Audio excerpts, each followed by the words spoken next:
This QR code strategy is winning back Amazon customers.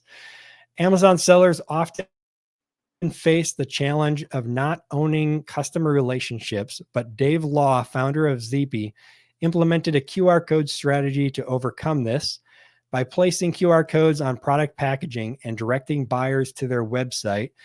Zeepy offers value through two calls to action: a podcast for kids and an instructional setup guide for parents. In just 10 months, this strategy drove impressive results. 39% of Amazon buyers visited the website, 28% accessed the instructional page, and 15% engaged with the podcast, creating a stronger brand connection. Additionally, 5% of website visitors signed up for the mailing list, turning a single transaction buyer into loyal customers potentially. So I like this a lot. I have QR codes on my products and definitely recommend it for others. What are your guys' opinions over at My Amazon Guy with putting QR codes on products and packaging?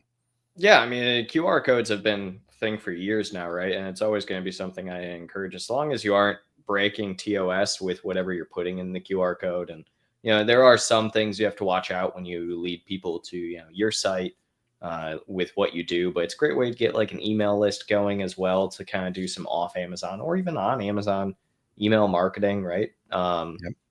I don't think it's necessarily a bad thing whatsoever. I always encourage QR codes. It's a lot easier in these days to do QR codes because people are so used to them. I think especially post pandemic. I mean, every restaurant on the planet that you go to now, they have a little QR code on the table, right? And everything's Yep. on your phone. So I think people are more socialized to them than they were like even 8 years ago. And so it's one of those things that, yeah, I mean, absolutely. I've always, encouraged people to have something there. QR code just makes most sense. Yeah. I think it's huge that they got 39% of Amazon buyers to scan the QR code. I mean, that's pretty high conversion rate. Now, they do sell a product that people may be more likely to scan it to get the instruction page and stuff to learn how to set it up properly. So that is probably part of it. If this was a product that required a spatula or something like that, nobody's going to scan the QR code to figure out how to use it. But you could do, potentially recipes and things like that, perhaps, that you would use the spatula for. But 39, almost 40% is pretty great numbers just to have that, bringing that traffic over to your website. Yeah, I mean, that is pretty good. I mean, realistically, I bet it also comes down to, I can't see exactly in that picture. Let me see on my side what it is that says there. But I would guess that, especially because it looks like they have it almost directly on top of the product. I mean, anytime I see a QR code, if it's like on the product, especially like an electronic or something, I'm gonna scan it. I want to know what's going on. Yeah. I think another brand that has done a fantastic job of this is, I don't know if you know, but GoV Lights. They're like I think they're the second largest or the largest like LED light company, right, on Amazon, and they do a great job of it. But that also is because their lights are 9 times out of 10 controlled with an app that they have, and so they're trying to get you to download that app, and so they make it very clear in the instructions, right? And so I think yeah, QR codes are great. It's a great way to try and get people to move through. I mean, especially if your product almost has to be used. I'm almost kind of curious though, especially for a product like this, where they're essentially saying the setup page is there, as well as like some, podcasts or whatever, meditative sleep stories. If only 39% are scanning the QR code, how are they all setting up? Like, is that saying that only 39% of people actually set up the device after they buy it? Or, what is that? Maybe they have set up instructions as well without it.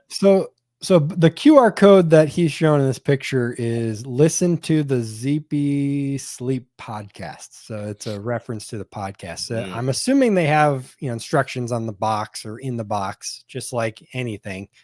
But then you can scan the QR code to get the podcasts, to get the, instruction video. Like I'll do that a lot. Like we bought this dresser for the baby's room, And I scan the QR code right on the instruction book. Is like, why do I want to flip through pages when I can watch someone else do it? So things like that are perfect for it. And then on my product, it's not quite as something that they're going to scan to get instructions on how to use and stuff, but I use it as, register your extended warranty and register to win an Amazon gift card kind of thing is what I'm using the QR code for. Yeah, that's type stuff that kind of makes sense at the end of the day, do, and so it just kind of depends. Yeah, QR codes have become, the thing for people to scan with their phones. If I go to a restaurant and they have a QR code menu, I'm still asking for the real menu. I'm not into that yet. Maybe I'll get there, but I still like the paper menus. But on products and stuff like that, registering your warranty, figuring out how to use it, podcasts, things like that. It's creative ways to get people to interact with your brand. Because, even though a lot of people say Amazon killed brands, it's not really true. You can still build your brand and build loyal followers of your brand, and people are going to come back and buy it.